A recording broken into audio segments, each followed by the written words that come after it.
Hello everyone, Silent here, and welcome back to another episode of Bugrock of the Week. Today we're going to be taking a look at the new 1.16 Nether update beta for the Bedrock edition of Minecraft. Today's beta is 1.16.0.63. There's actually a lot of very nice bug fixes in this beta, along with a few really good feature additions as well that we'll be going over. But most importantly, we have details on two of the biggest issues in these 1.16 betas, ghost blocks and despawning. So we're going to talk about those first, and then we'll get to everything else in due time. Our first biggest bit of news and updates comes for ghost blocks. If you're not aware, block lag has mostly been fixed in the 1.16 betas. However, ghost blocks are now extremely frequent in the betas, which is not a very good thing at all. Now, Foxy No-Tail and Slack Lizard have done a bunch of testing and research, and they've figured out that one way to get a ton of ghost blocks extremely quickly is to use an Unbreaking 3 tool. This does not happen with non-Unbreaking 3 tools. The Unbreaking enchantment basically has a chance to save durability on your tools as to not damage them as you are mining blocks. Now, whenever that enchantment activates, the theory goes, that is when a ghost block is created. So a ghost block is basically an invisible block in the world that isn't there for the player, but is actually technically there. You can walk through it, you can't interact with it, and you can suffocate in it. Obviously a very, very bad thing. And they were able to reproduce this in just a single player solo survival along with multiplayer as well. I cannot get it to happen for myself, but I am not playing with others in the same world, so that would likely explain it. On screen now, you can see a bunch of footage from Foxy No-Tail where this bug is absolutely happening, and it is honestly quite scary. This one absolutely needs to be fixed. Ghost blocks in general need to be fixed. But yeah, this is like a really, really terrible thing. If we can't use Unbreaking, then there's basically no point. Unbreaking is an absolute lifesaver. We need ghost blocks to be fixed, and hopefully they can do so. If you would like a lot more information and in-depth testing on this bug, Foxy No-Tail's video will be linked absolutely everywhere.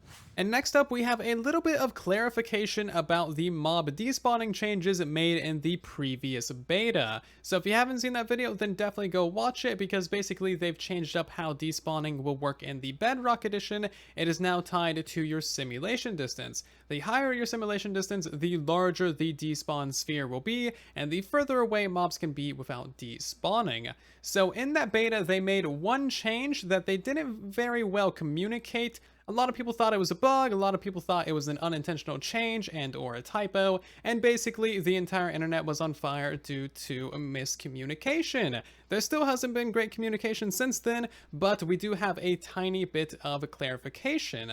So if you remember in previous betas, they implemented mobs despawning at 55 blocks away from the player, which everyone was pretty okay with. However, there is a pretty massive flaw with that. That 55 block despawn sphere, which you can see marked out right here, is based on the player being in the very center of a chunk. As you can see, if the player is standing right in the middle of the center chunk, then the despawn sphere does not go into unloaded chunk. The despawn sphere cannot go into unloaded chunks. Otherwise, what's the point? We're still going to get massive mob buildups, and mobs that need to be despawned will not get despawned. So as you can see, 55 is the maximum if you're standing in the center of the chunk.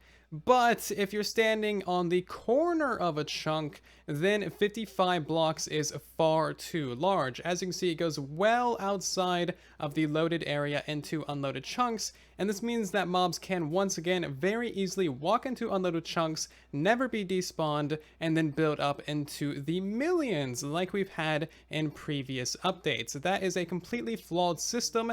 Their solution to this problem is a fairly simple one. They shrank the despawn sphere to 44 blocks. So yes, this is a works as intended change to the Bedrock edition. If you're playing on a 4-chunk simulation distance, the despawn sphere as it stands will be at 44 blocks away from the player. As you can see right here, we are assuming that the player is in the very corner chunk of the middle of the simulated area, and with a 44 radius of despawn that will never go into unloaded chunks. So any hostile mobs, any drowns, any creepers, any skeletons that need to be despawned will be despawned. Any mob that should be despawned will be despawned. You won't have these massive mob buildups that you shouldn't have, and overall it should work pretty well.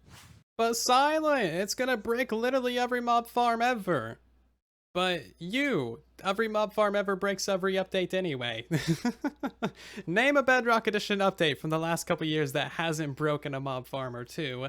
Sure, this is gonna have some heavy impacts. It will be hard to work around with our current designs if you're trying to implement those into this new despawning system. However, due to other bug fixes, we already need to redesign pretty much every mob farm anyway. So honestly, this isn't going to be that big of a deal. We can still make mob farms. We will design new farms. It'll be fine. For those of you who have your solo worlds or who have a better device, you can play on a higher simulation distance, and then you won't be limited by a 44 block despawn sphere. As you can see, there is still a bit of room. You can fit a mob farm above the player. Fitting a mob farm to the sides of a player isn't going to be that easy, but of course you can also put a mob farm under the player, or basically anywhere. There's so many options. We'll figure it out, guys. Don't worry too much. If you do have honest, critical, constructive feedback for these despawn systems, please put them on the feedback site and or the bug tracker for relevant bug reports. We are all in this together. It is not us versus Mojang. It is not Mojang versus us. We are all in this together to make Bedrock Edition as best as it possibly can be. Our feedback is extremely important to the developers, and by giving it to them in the most honest and helpful way that we can, it will really help them fix these mechanics, make it the best implementation possible, and overall be a very positive experience. I would absolutely love to get some more solid information about the despawning or spawning mechanics, and next time they change something, the more information they put in the changelogs, the absolute better. That way we can avoid all of these silly miscommunications and silly petty fights about what people think is and is not an intended change. Next up, we have a few nice introductions in this 1.16 betas. Nether biome distribution now better matches that in Minecraft Java Edition. This also means that warped forests are now more rare compared to other Nether biomes. So the first screenshot that you're seeing on screen is before this beta, and then I reset all of these chunks using World Edit to see what the generation changes are, and this is what it looks like after today's 0.63 beta. So as you can see, things are actually pretty similar. It looks like we have a little bit more basalt deltas. The warped forest is still where it was. However, we lost the crimson forest that was over here before, and now we have a more lovely basalt deltas. I am perfectly fine with that. You can burn in Nether. Crimson forest, I'll take as much basalt delta as I can get. Okay. Yeah, I like this. This was all very boring before. So the Nether biome generation has significantly changed in this beta, which is actually a really good thing if that means that it's in parity with the generation of Java Edition. So overall, really nice change. And this also means that the locations of Bastion Remnants have changed as well. Before today's beta, there would typically be a massive Bastion Remnant right there. However, as of this beta has actually moved probably like 50 or 100 blocks away. I lost it. It's very hard to see in the Nether. But yeah, locations of different structures, I would assume also ruined portals, has changed in this beta. A very nice change I can see a lot of builders being extremely happy about is that Nether bricks have finally been changed to their proper textures. If you remember, Nether bricks used to be like super pink and super light and just a really weird, strange texture on Bedrock Edition. Bedrock is the only one that's ever had that texture as far as I'm aware. Legacy Console and Java have always had these nice darker textures. The Quartz bricks texture has also been updated as well. If you're eagle-eyed, you might be able to notice what it is. It is an extra little line right here on the face of it. So typically it was one big brick on the top and then also one big brick on the bottom. That was a connected texture, and now it is like a big brick on the top and then some smaller bricks on the bottom. Another another really nice bug fix for the builders of the Minecraft community. Glass panes are now officially connected to all of the different walls in the game, which is a really, really nice addition, and this will help with so many different builds. So here's a really good one. Bastion Remnants will no longer generate with barrier blocks in them. Yes, these things apparently generated with barrier blocks in them. So all of you who have been memeing it up, joking that I would somehow get barrier blocks in survival mode, well, I assure you, some mad lad somewhere is going to play in these betas where they generate in survival mode and somehow acquire a barrier block in survival, because that's just what we do on Bedrock Edition.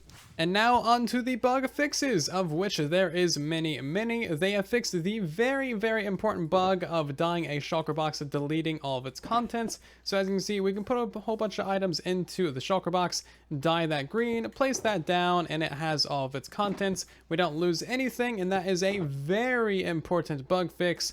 We were about to lose millions of items from that bug. And next up, we have a redstone related bug that was marked as fixed. However, it is definitely not. As you can see, if we just try and launch ourselves on a slime block right here, we're not going to move like basically at all, which breaks a lot of things on its own, not to mention all of these other blocks. It basically affects any block that is shorter or taller than a full block. So if we stand on a full block and try this, as you can see, normal behavior, no glitchiness, everything is quite fine.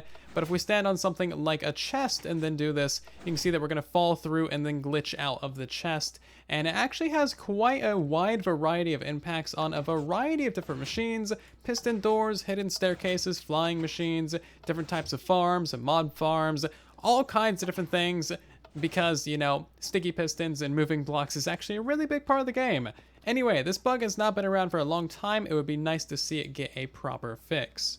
There has been an absolutely beautiful bug fix with maps and map walls. If you've ever built a map wall in Bedrock Edition, you've probably ran into this and you probably know exactly what I'm talking about. Those super annoying lines in between all of the maps. Those are gone. Finally, it is so nice to see just a lovely, complete map wall with no borders or ridges or anything wonky or weird in the way. You can now craft campfires using charcoals, which is really nice, and you can also craft soul torches using charcoal as well. They have refixed lava, fixing chicken cookers, and this allows adult chickens to once again die in the lava, meaning that they will no longer drown in the lava and drop you raw meat. We've had even more bug fixes with villagers in this beta, this time with crop harvesting and crop sharing mechanics. So if you were to have a crop farm of say 2 farmers, they would eventually stop throwing food to one another.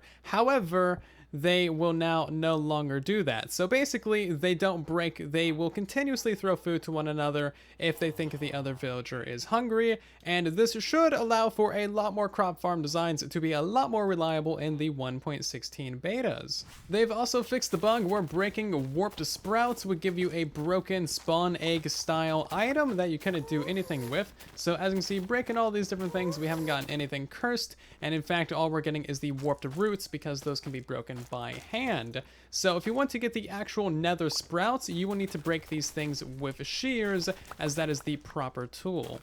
Fire has now been properly updated in this beta so that it will always be blue when on top of soul sand and soul soil. As you can see, both fire tick is set to false and random tick speed is also on 0, so this is now a proper fix. The warped fungus on a stick can now be properly enchanted with books and an anvil, and it can also be enchanted in an enchanting table as well with unbreaking. The netherite shovel has been fixed. It now has the power to extinguish campfires, the almighty most powerful thing in the game. Netherite shovels can now do it. I would expect them to, being the most expensive shovel in the entire game, and also the mining speed of soul soil has been properly fixed. So now if you have a high level of efficiency, you can actually instant mine soul soil, which you could not do in previous betas. A nice fix has been made to Piglina Bartering. If you click on these guys with a gold ingot, they'll examine it, and that will be the barter and process. And then you can spam click on them as many times as you like with other gold, and they will not consume it. So they only take 1 gold at a time. It is properly fixed. Before, you could click on them and they would just basically steal your gold. And this also applies to gold on the floor as well. If there's a bunch of gold around them, they'll only take 1 at a time. They have finally fixed the bug where mobs could not pathfind on soul sand. This has been around for absolutely ages, and yet another really nice pathfinding fix in these 1.16 betas. They have also fixed the bug where leaving the end dimension would break the overworld lighting. As you can see, the lighting is now proper and normal, no more dark skies. Another really nice visual bug fix has been added to the game. All mobs are now visible when inside of a mob spawner. This takes the guesswork out of knowing which mob spawner you have, and also makes it a lot safer to approach them, since you know if it has a bunch of cave spiders in it or not. And that is all of the bug fixes that we have for today's beta. Of course, if you are playing in these 1.16 betas and you find any bugs, please report them to the bug tracker. Getting things reported to the tracker is the #1 way of getting them actually fixed in game.